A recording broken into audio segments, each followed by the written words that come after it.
ये कहानी है एक गरीब लड़का की व उसकी पत्नी की। लड़का जो एक सेठ के यहाँ नौकरी करता था, बहुत कम पैसे कमाता था लेकिन बहुत ही खुश था।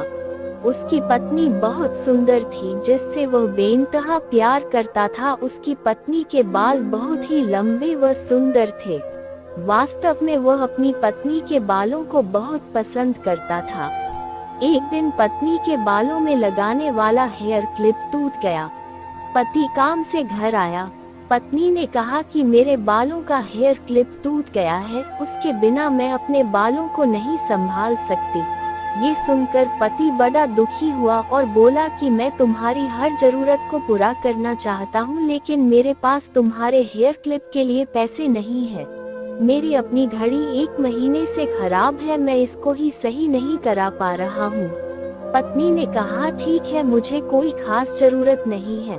अगले दिन पति काम पर जा रहा था लेकिन उसके मन में वही बात चल रही कि मेरी पत्नी ने पहली बार मुझसे किसी चीज की कहा था लेकिन मैं उसको भी पूरा नहीं कर पाया।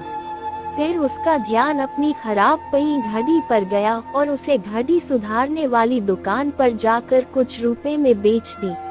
घड़ी खराब थी इसलिए कुछ ज्यादा रुपए की नहीं गई, लेकिन जितने रुपए का क्लिप आता उतने रुपए मिल गए थे। वो क्लिप की दुकान पर गया और जैसा उसकी पत्नी का क्लिप था वैसा ही लेकर आ गया। पति बहुत खुश था कि आज अपनी पत्नी को जाकर देने वाला हूँ। पति घर पहुंचा तो देखा कि उसकी पत्नी के जो लंबे सुंदर बाल थे वो बिल्कुल छोटे करवा लिए हैं।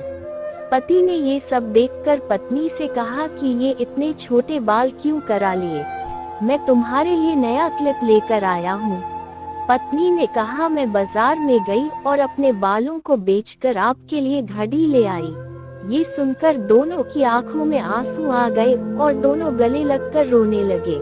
ये छोटी सी कहानी हमें ये सिखाती है कि कोई भी कार्य हो, अगर हम उसे पूरे मन से करते हैं तो वह जरूर पूरा होता है। हम जब भी किसी कार्य को अपने पूरे मन से नहीं करते हैं तो वो ठीक से नहीं हो पाता है। धन्यवाद।